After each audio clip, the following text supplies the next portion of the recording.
G'day gamers, Ranger Tony here with another episode of Season 1 of Beneath the Stolen Lands, or Pathfinder Kingmaker Beneath the Stolen Lands, our Halfling Rogue party playthrough of this DLC.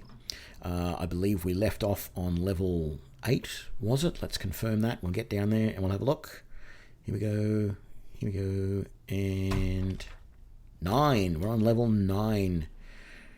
So I think I mentioned on one of the really early levels that we were on a level and it was sort of very similar. The background was very similar to this, but it looked like water but didn't sound like water and didn't act like water. It was a purpley colour more than this light blue. Well, this is definitely water.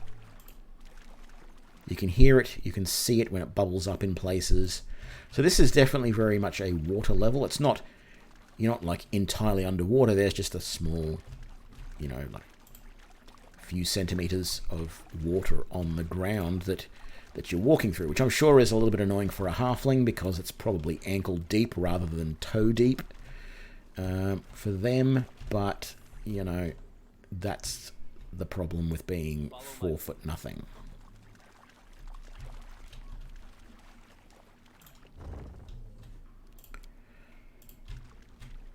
Got to remember to sneak up. Actually, we don't need to sneak here.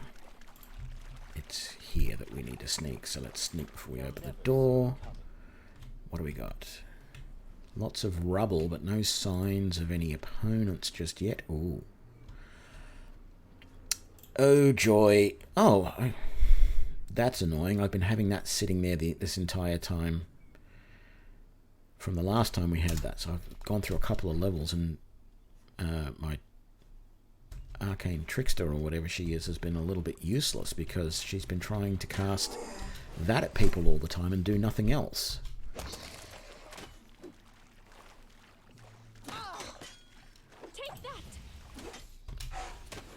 We really need to concentrate here, guys. One opponent at a time. There we go. Very good.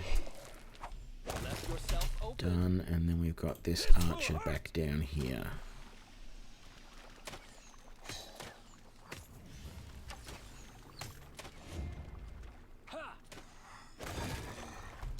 Go. Right. Let's get a lootin'. Lots of good gear if we were fighters. Oh, chest there, don't forget that. No walls that stick out on that side that look like they're going to be secrets. Let's check that chest. Ooh, another good dagger. Is that another arcane protector? It is. Let's go dual arcane protectors, I think.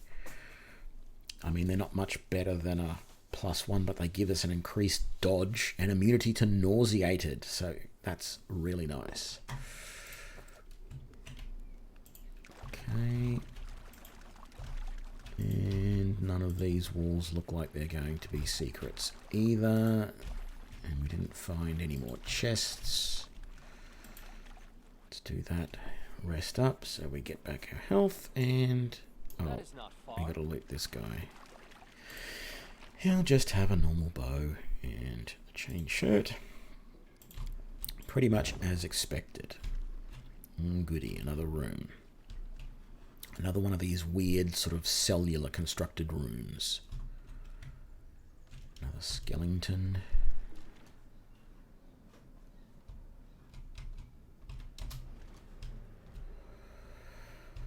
Champion archer. There we go. Took out the big threat, the archer first. And then another archer back here, which we should be able to take out pretty quick. Oh, good. A chest. Very nice. Someone remind me to take the spell off Trudy at the end of this so that we don't just keep doing that forever. At the end of this level, I've got to remember to do that. Ooh, cape of protection. And we got a level for most of our guys too. So let's do that. Cloak of Resistance +2 is very nice.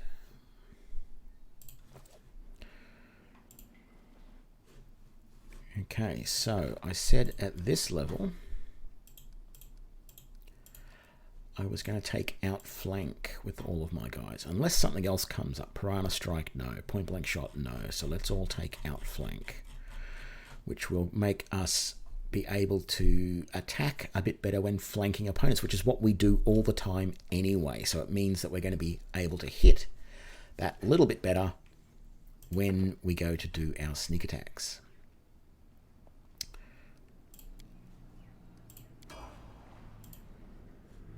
That's only going to be our 3 frontline rogues. I'll have to have a quick look and decide what I'm going to do with the back rogues, because they won't be able to outflank, because you don't outflank unless you're in melee, as far as I'm aware.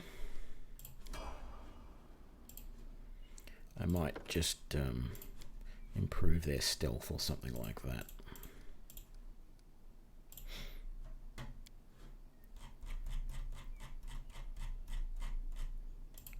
Outflank, there we go.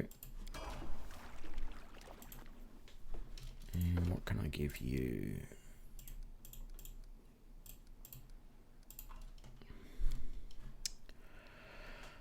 No, not going to give you weapon focus. Alertness, no. I could go with... No, I can't go with... because you've already got it somewhere. Improved initiative.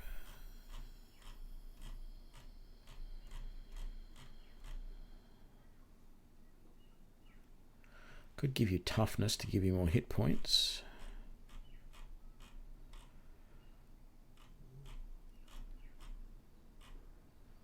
Dodge, I think.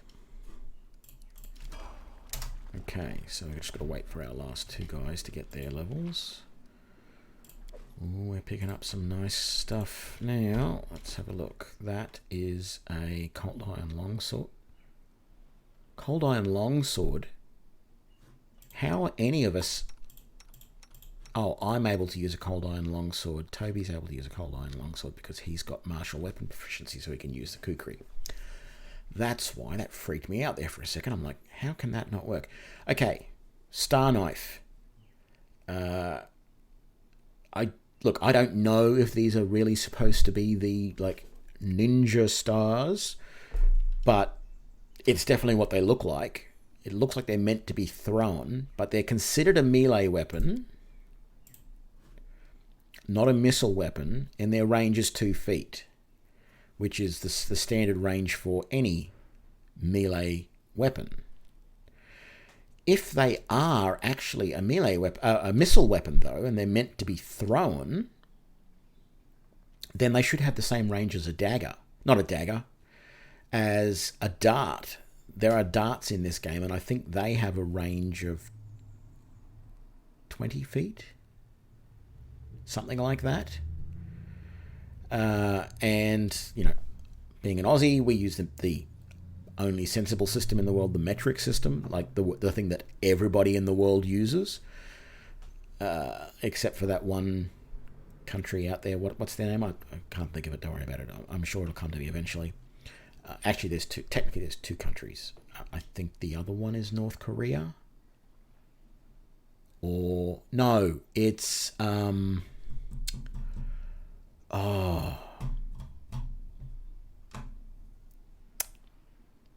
of the not Tibet, but one of the tiny little mountain Asian countries. Bhutan or something like that, I think, are the only other country in the world that hasn't officially adopted the metric system. Anyway, you can throw a dart 20 feet. 20 feet is about 5 meters, maybe. It's 3 feet to a yard. Each yard is a little bit more than a meter. Something like that. And I'm sure you should be able to throw a throwing knife the same distance as a dart. I mean, we've got a dartboard at work, and you throw that from about 3.5 meters away, I think it is, which is probably close to 10 feet at least. So yeah, anyway, it's a little bit weird, that. But anyway, where were we? We've done that. There's a door there. There's no other doors here that we found. Let's just actually run over all of these walls again, just to be 100% sure. Yeah. We're all good. We picked up all the stuff. Let's go over here and stealth. Skeletal champion and a chest. Couple of skeletal champions. Let's just...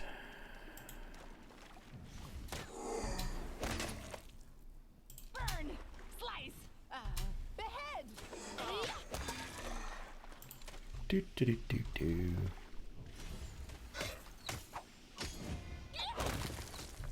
Oh, another one back there.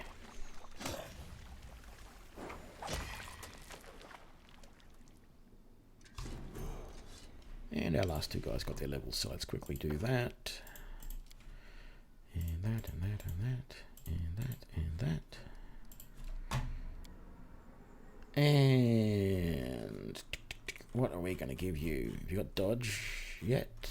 Nope. You can have dodge as, although giving you something like deadly aim might be nice too, but we'll do dodge for now.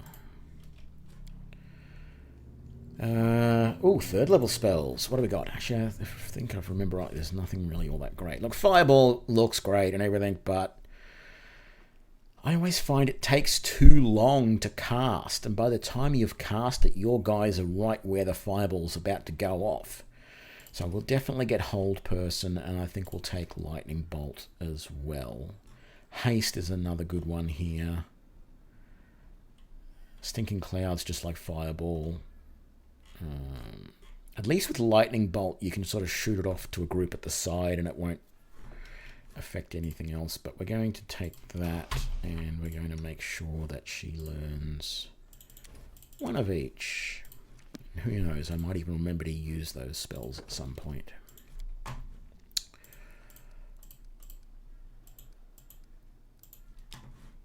And then we'll do dodge for you as well, just to sort of be consistent.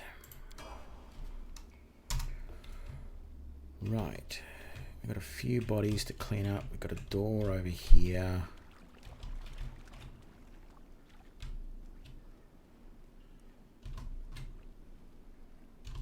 And a door over there. No other real areas that look definitively like they are secrets, but you never know. Ooh, cape and a bow.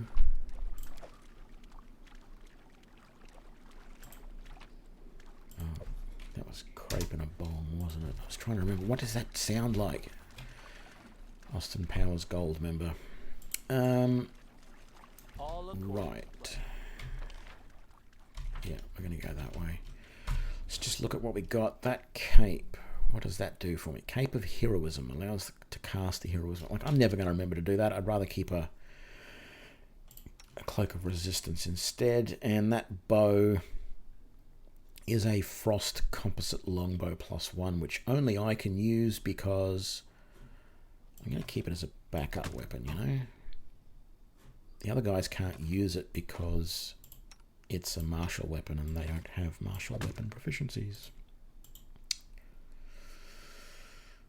And what was that cape? Warm Embrace. So because that gives someone an actual resistance as well as a spell-like effect, I'm going to give them that. This one doesn't give you any ability until you use its spell-like effect. So, oh, why am I doing that? Get back over there.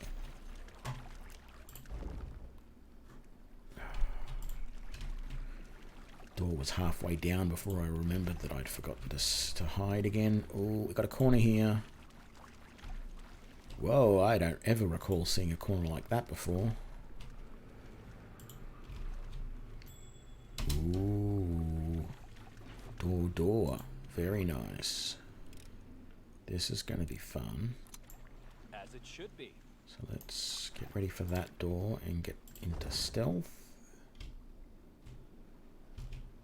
Okay, what's in this room? I mean, you know, it's going to be skeletons. It's going to be undead of some sort, because that's what this level is. Oh, zombie lord. Take out the zombie lord first. There we go. Well done. Archers took him out. Very nice. Take out that one, and we got 2 skeletal archers up there, which our rogue archers will probably take out. I was going to say before our other guys get there, but they didn't. Okay. And those guys there. We must be getting... Yeah, starting to get a bit overloaded. We've got a lot of suits of chain and breastplates there. So really do want to be careful. Nothing that stands out as being a secret door just yet, but we'll look anyway. We'll be sure to check them all out.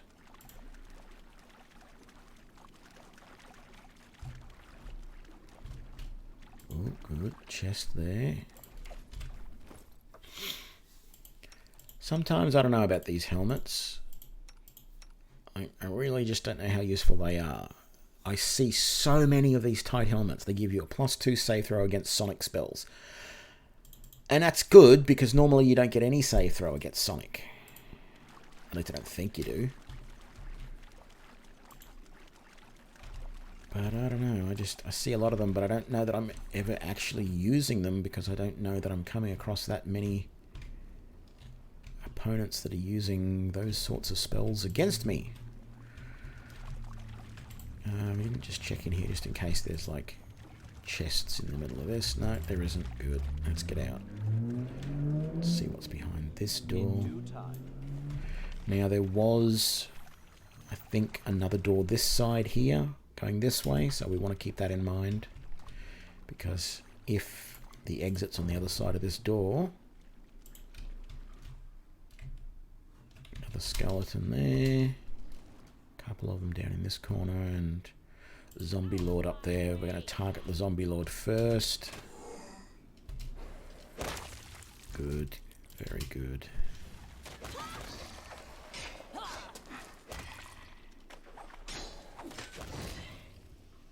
Wow, he had a bit of a knockback there. Knocked Rogue Tony back a bit when he hit him, but that's alright. We managed to get through that without getting anything too bad, and we can rest up and repair, which is very nice. Rest up and repair. Rest up and heal is... we're not machines. Yeah, this is the end of the level, as I suspected it might be. Which, as I've said, doesn't preclude it from having a secret door. It just makes it very unlikely. So... was it along here? Ah, yeah, there. Here's the other door that we want to go and have a look at.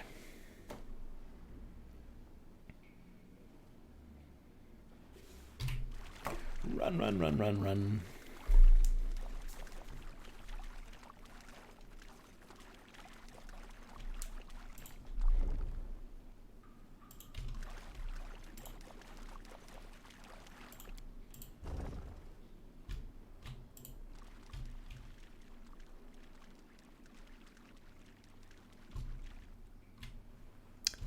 Pedestal room, so there might not be any bad guys in here, but we'll still take it careful.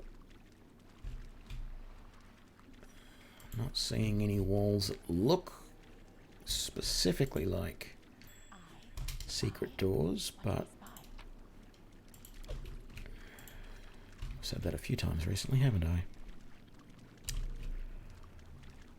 Not that I was wrong, of course, but I just find myself repeating myself. Over there. Yeah, I had a feeling that one looked fairly straight without any little bits, but when there's water around, it's hard to tell sometimes. So I'm going to turn off the stealth because we're not going to need it now. One chest there. And there's not another one there. Okay. Ooh. Okay, any belt with 2 colours on it is 2 different things. So this is strength and dex. So because I've already got a dex one, I'm going to take the strength and dex one. Just at the moment, all that's really going to mean is I can carry just a little bit more. That's it. And I'm going to give that to Trudy. Right, we are done. There's not going to be anything else on this level. What did we miss here? Said we missed 2 things. Did we not open that chest? And there's something else here apparently. There's 2 things here that we missed that we didn't open. And there's that zombie lord. Come on, guys, run. There we go. And that. Ooh, another boot. Another lot of boots of feather fall, I think, isn't it? Or whatever it's called. Light step. That's nice. Oh, and it was just that, which is no good to any of us. Okay, let's quickly head on down to the next level and then go back and sell. So this should be level 10 now we've gotten to.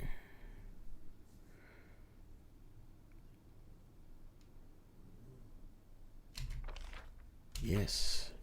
Ooh, purple.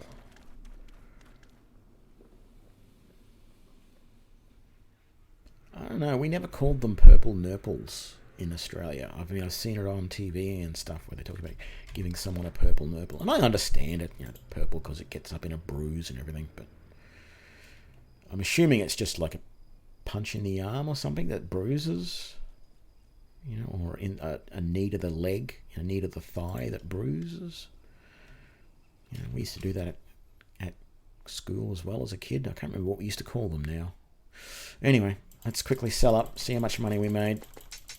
Pretty sure it's going to be comparable to last time. Oh no, not looking like it actually. We were like 12,000 or something last time, weren't we? It's just 4,000 this time.